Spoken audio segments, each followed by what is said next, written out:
సాగర్ భూకంప జోన్లో రిజర్వాయర్ కింద 3 పొరల లినమెంట్ సమగ్రంగా స్టడీ చేయాల్సిందేనని అప్పట్లో చెప్పిన ఎన్జీఆర్ఐ పట్టించుకోకుండా నిర్మాణం మొదలుపెట్టిన గత బీఆర్ఎస్ సర్కారు 95% నిర్మించిన తర్వాత టెక్నికల్ కమిటీ ఏర్పాటు కాగ్ డ్రాఫ్ట్ రిపోర్ట్ లో విస్తుపోయే నిజాలు. మల్లన్న సాగర్ కింద భూకంపం వచ్చే అవకాశాలు ఉన్నాయట ఎక్కువగా. సూడిగా మల్లన్న సాగర్ ప్రాజెక్ట్ కింద గతంలోనే అక్కడ ఉన్నటువంటి నేను మల్లన్న సాగర్ పర్యటనకు 10 టీవీలో ఉన్నప్పుడు మల్లన్న సాగర్ పర్యటనకు పోయినా ఆ రోజే ఎక్స్పర్ట్ చెప్పిరు ఇది అంత అనువైన కేంద్రం కాదు, ఈ భూమి పొరలు చాలా తేడాగా ఉన్నాయని చెప్పి అప్పుడు ఎక్స్పర్ట్ చెప్తే కేసీఆర్ పట్టించుకోలేదు. ఎందుకంటే ఇది కట్టకపోతే కమిషన్లు రావు కదా.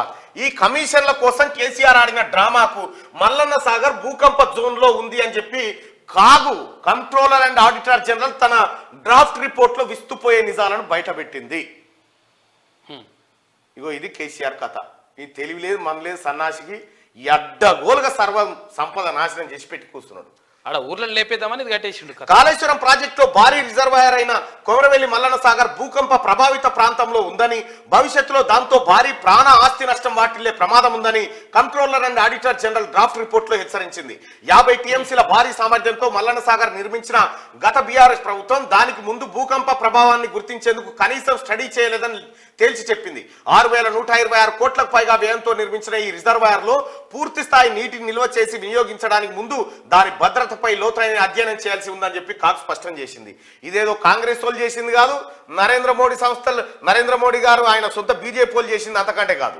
ఇది కంట్రోలర్ అండ్ ఆడిటర్ జనరల్ చేసినటువంటి స్టడీలో ఆ లెక్కలో తేలింది. మల్లన్న సాగరు కింద భూకంపం వచ్చే అవకాశం ఉంది అని చెప్పి, అది అత్యంత ప్రమాదకరమైన ప్రాజెక్టు, భవిష్యత్తులో దాంతో భారీ ప్రాణ ఆస్తి నష్టం వాటిల్లే అవకాశం ఉందని పేర్కొంది దాంట్లో.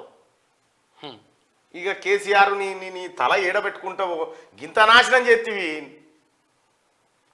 అదే మేడిగడ్డనేమో అది మేడిగడ్డ కుంగిపోయే, మల్లన్న సాగర్ కింద భూకంపం వచ్చే అవకాశం ఉందా, అటు పోయేమో సుందిల్ల మునిగిపోయే, పంపులు ఈత కొట్టబట్టే, గౌరవేలికి పొక్కవాడే, గండిపేటకు ఏది మన ఇదేంది ఇది నరసన్నపేట కాడ కాలువ తెగిపోయా. నీ ఏం ప్రాజెక్టు, నీ ఏం కథ. మళ్ళీ మెదడు గరగబెట్టినా తరగబెట్టినా అని చెప్పి చెప్తా ఉంటాడు మనిషి. నాశనం చేసిండు రాష్ట్రాన్ని.